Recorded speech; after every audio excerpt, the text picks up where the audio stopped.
let's do the IR spectroscopy.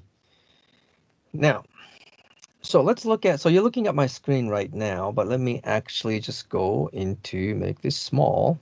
So now I think I have it ready set up now. Um, so of course I want to dismiss my own disclaimer that this is recorded. So let's start.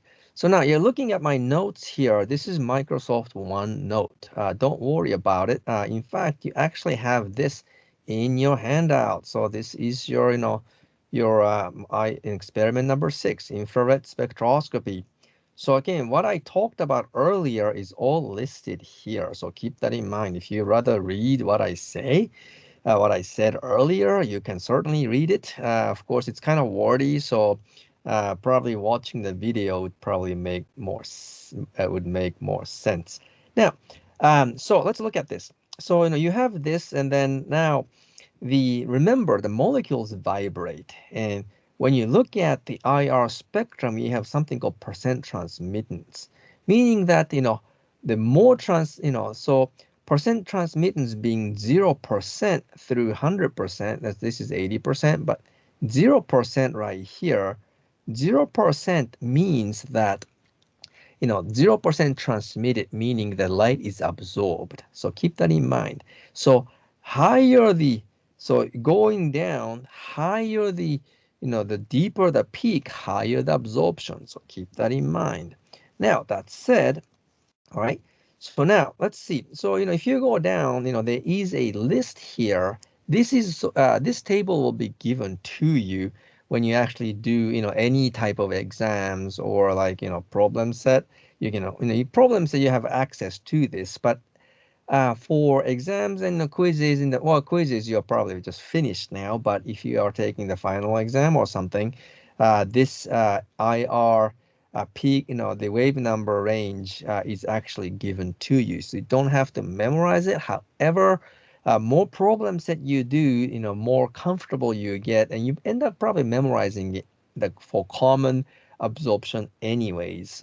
So keep that in mind. So now let's say IR spectrum something is like this. Remember, higher the wave number, higher the energy, lower the wave number, lower the energy. So high energy side and low energy side. So meaning that IR has a different wavelength, and then therefore the wave numbers.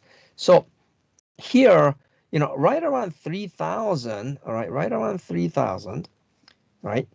There is a high absorption. This absorption actually comes from, and this is a mineral oil, which means it's like an oil, like, so you have the hydrocarbons, right? If you think of like crude oil or something, that is like a mineral oil, right? So, so it's hydrocarbon, which means pretty much carbon-carbon bonds and carbon-hydrogen bonds are present. Perhaps maybe alkyl group, but when I look at it, I don't see any indication. I can tell you why it doesn't have a alkyl group.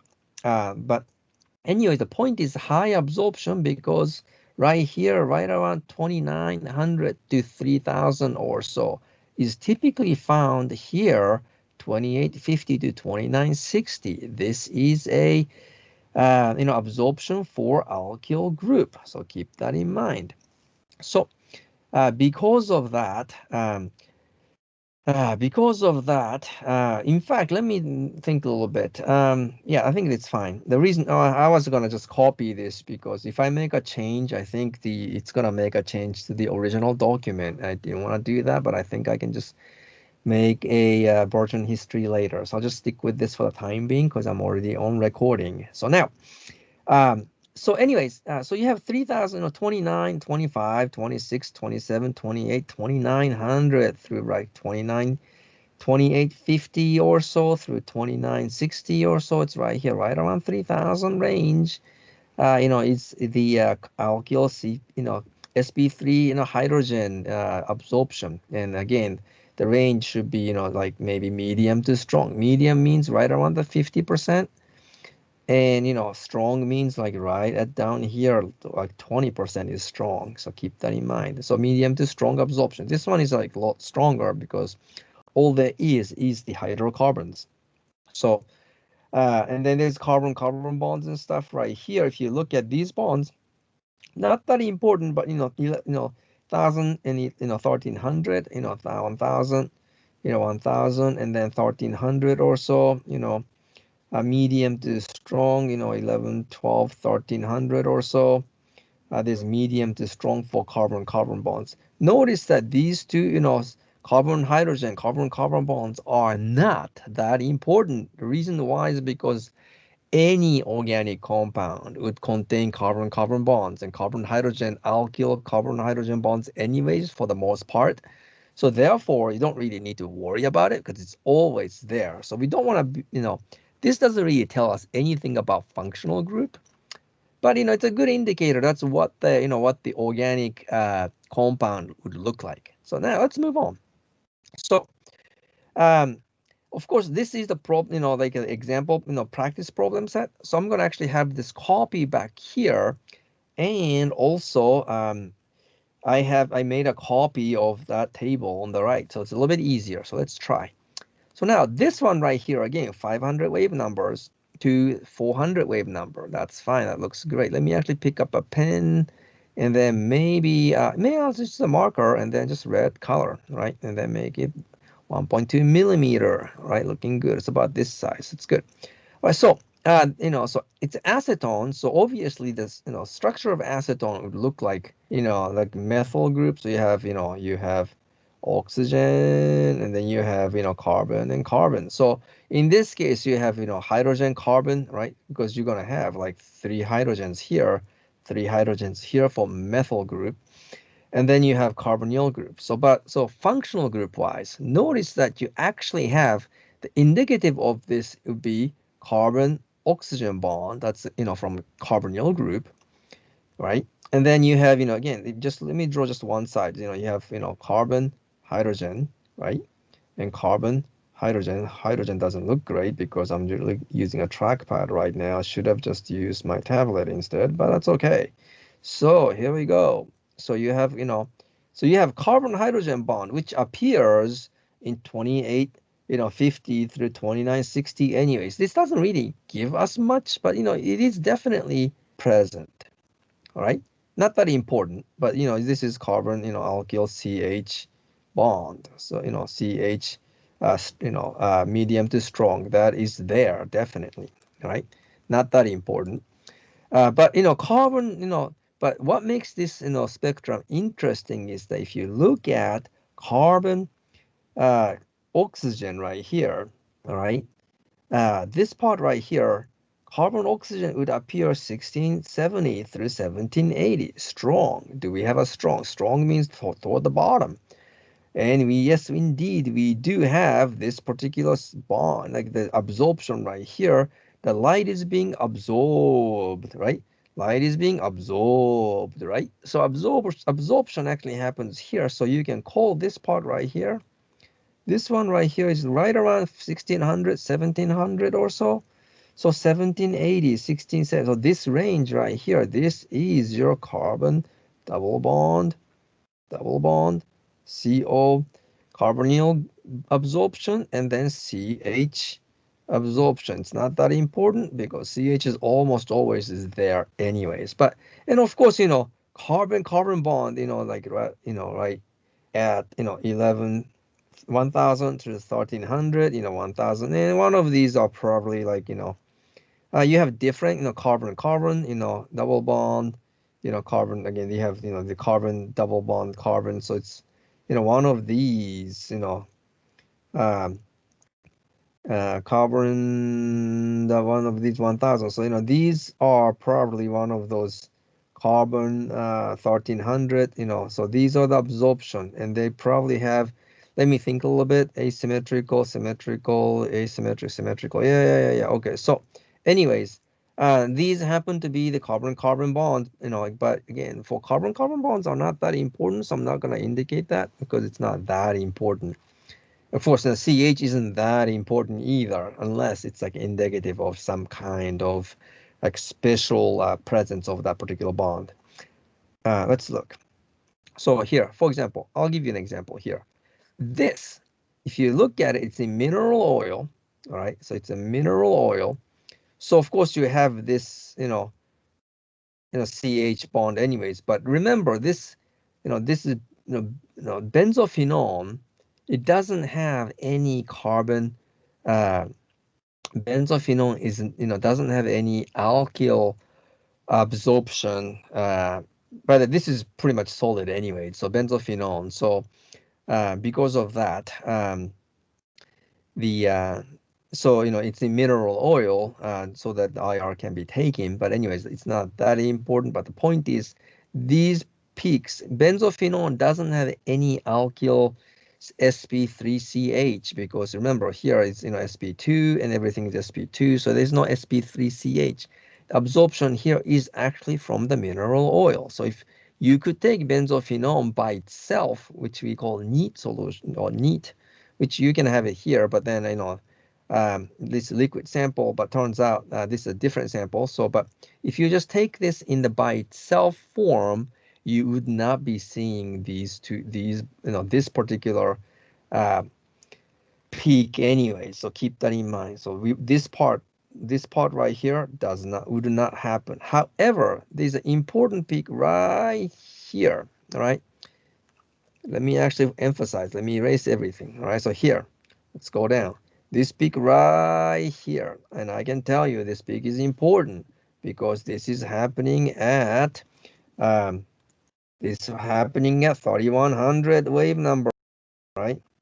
Uh, uh,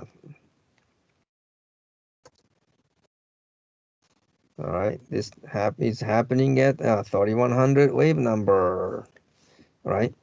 So why is it important?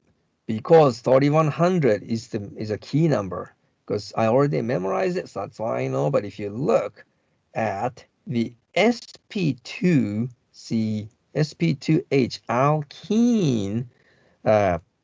alkene absorption happens at 3020 to 3100. 3100 is always the key number. So if there's a peak right here, which happens to be like 3100, right? So if you have some small peak sticking out, that's because you have a hydrogen sticking out from the benzene. So each benzene, right, these benzene hydrogens are sp2ch, right? Therefore, you always see, if you have a alkene hydrogen, carbon hydrogen, then sp2, hydrogen, sp2ch is always, you'd see it at 3100. So keep that in mind, right? Of course, another indication is that, again, this one right here is the carbonyl group. Carbonyl group is, remember, group, always. Carbonyl group, always. The C double bond O, right? So that happens at 1670 to 1780. So if you come here, you can see it right here. All right, strong 1700 or so, 1500, 1600, 1700. Right here is your C double bond O. So keep that in mind, right? C double bond O, right? So keep that in mind. Now, so, easy peasy. So you can identify what corresponding and characteristics peaks are. By the way, oh shoot, there's something right here like aromatic substitution pattern, like mono one substitution on benzene ring, or if you have two things, it would appear 735 to 770. Again, if it's mono substituted, benzene ring, you have 690 to 710. And you have two things, 730 to 770. So you have two peaks, right? Meta, which means, again, naming is not that important, but if one's, here, the other one's, two carbons apart, the substituted location, right? One next to it, called ortho, one carbon, two carbons apart, two carbons apart, that's meta. And the other side of the benzene ring is called para. Again, naming is not that important right now. You're going to learn this. But anyways, different benzene would have different these peak occurrences. In this case, you have mono-substituted benzene ring, so you'd have 690 to 710, 730 to 770. Let's look at it. 690. Someone just sent me stuff. I should have just put the stuff out. Hopefully you didn't see that, but no problem. All right. Um, so going back, all right. So again, mono substitution. So you have 690 to 710. 690 to 710 is right here, 600. All right. And then both must show up at 730 to 770. Do we see it? 690 to 710, which looks like right here, right? Which looks like this guy right here. All right. And then monos, and 730 to 770. Do we see that? 730 to 770. So it's like right here, both has to show up, and it does look great. All right, so 600, 700, almost 800. So it must be this guy and this guy. That happens. That's great. So that means that, again, this is in line with the monosubstituted benzene ring. All right, so that's how to identify. You have two of these, but again, you can't tell how many are present. So in this case, this spectrum would tell you that, again, you have a structure, so it's easy to match which peak corresponds to what. But if you look at this, you can tell that this structure match with these peaks. But then if you don't have a structure, let's say, based on this peak, based on this peak, and based on this peak, you can say this is probably monosubstituted carbonyl containing compound of some sort. So monosubstituted benzene ring. And then, of course, you can't tell if it's ketone or not because you have this big CH peak anyways. Of course, it's a mineral oil, but if it's not in mineral oil, this peak doesn't show up. So you just have a one peak, and then there's nothing here. Let's look at the next example. So, for example, this one right here. So you have a alkene, so you'd see a peak at 3100 wave numbers. And then you'd have, of course, you have hydrogen, carbon, hydrogen. So you probably will have just a regular peak of these. You will probably have just, CH peak, sp2, sp2, sp2, hydrogen. All right. And then you have carbonyl groups. So you're going to continue with just something like, and then you have carbonyl groups. So you have 1700 big peak, 1700 wave number. All right, I'm gonna put this one up for for carbon CO double bond and OH group. OH happens where? OH happens where? Right here, 3400 to 3640. So 3600, so it's much higher. 3100, this is 17, so much higher. So it's gonna show up probably something like this. And broad, I think it says broad. Alcohol, strong and broad, like that. All right. And that is 31, 30, so it's like 3400, you say. Alcohol 3400. Wave numbers. I'm just gonna put, instead of putting a range, I'll just go with the 3400. So the peak would look something like this. So keep that in mind. All right. So theoretically speaking, of course, you have some other random CC bonds and stuff, which happens in lower in energy. So you have random peaks, but these are not that important. So keep that in mind. Anyways, so let's look. See, so again, so generally speaking, so amine group would happen somewhere in the high energy range. And of course, CH typically happens in like what 3000 range. But again, depending on sp2 or sp3, like above 3000 or below 3000. So just keep that in mind. And our other indicative peaks would be like CO double bond peak. Of course, if it's CC double bond, also happens right around this range, but the range is CO double bond, this range right here, and CC double bond. Both are, again, double bonded C, double bonded O, right? They happen very in similar, wavelength anyway, so keep that in mind. However, the difference is the intensity. So you have medium versus strong.